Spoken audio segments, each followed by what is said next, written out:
O que mais intriga o homem, certamente, é a morte. Por um lado, há aqueles que não acreditam que haja vida após ela, e por outro, os que acreditam sim, que a vida continuará assim que partirmos desse mundo. Apesar de a Bíblia e o próprio Senhor Jesus afirmarem que a alma do ser humano é eterna, muitos ainda insistem na tese de que morreu, acaba tudo. Esse era o pensamento de muitos, até que um dia tiveram uma experiência de quase morte. Como o próprio nome indica, a EQM é quando o indivíduo é dado como morto, sem batimentos cardíacos ou sinais de atividade cerebral, e que, ao retornar, geralmente, apresentam histórias do que presenciaram nesse período. O caso mais recente e famoso no Brasil foi o da modelo Andressa Urach, que após complicações de um procedimento estético entrou em coma.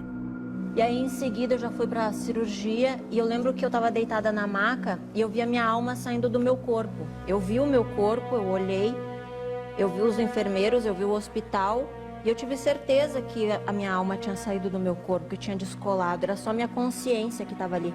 Por todas as coisas horríveis que eu tinha feito, eu sabia que eu estava condenada ao inferno. Eu não era digna de Deus, eu estava nua. E na mesma noite, a alma da morte, o espírito da morte veio buscar minha alma. E eu disse, Deus me perdoa. E eu vi uma luz mais brilhante do mundo, que eu sei que era Deus, sabe? Ele disse, eu vou deixar você voltar, mas você vai ter que fazer tudo diferente. E eu voltei. Eu tenho certeza que foi real. Eu vivi um quase morte. Eu sei que Deus existe. O que ela vivenciou foi tão forte que, ao voltar do coma, mudou radicalmente o seu modo de viver. Antes conhecida pela vulgaridade e veneração ao corpo perfeito, hoje se dedica totalmente a alertar as pessoas de que o inferno é real. Outro que também teve essa experiência foi o bispo William de Lara. Eu passei por uma cirurgia bariátrica e houve um erro médico. Foi quando houve, então, a infecção generalizada e houve falência múltipla dos órgãos. A última coisa que eu me lembro é que simplesmente eu não conseguia respirar. Falou, olha, pode chamar a família porque o pastor não vai voltar. Foi um erro médico mesmo, não tem mais jeito. As suas declarações desse momento chocaram a todos. E essa cena de colocando as agulhas nas minhas veias e entubar, eu vi fora do corpo já, mas nitidamente, claramente, conscientemente.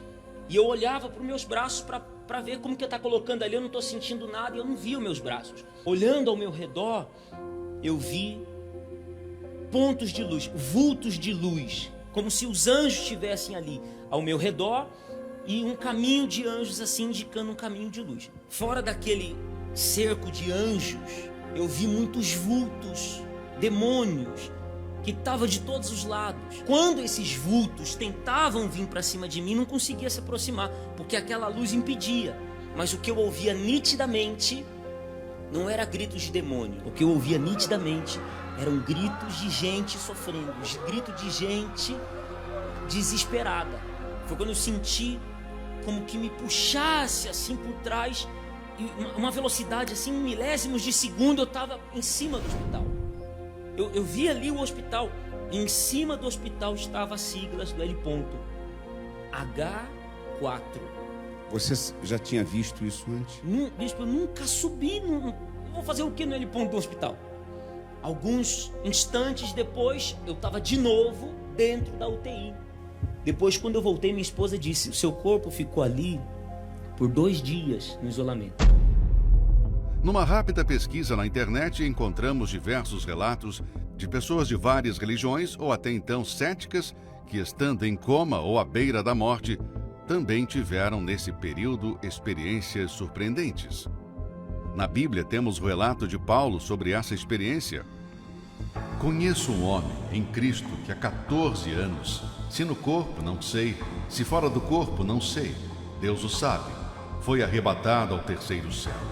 E sei que o tal homem, se no corpo, se fora do corpo não sei, Deus o sabe, foi arrebatado ao paraíso e ouviu palavras inefáveis que ao homem não é lícito falar.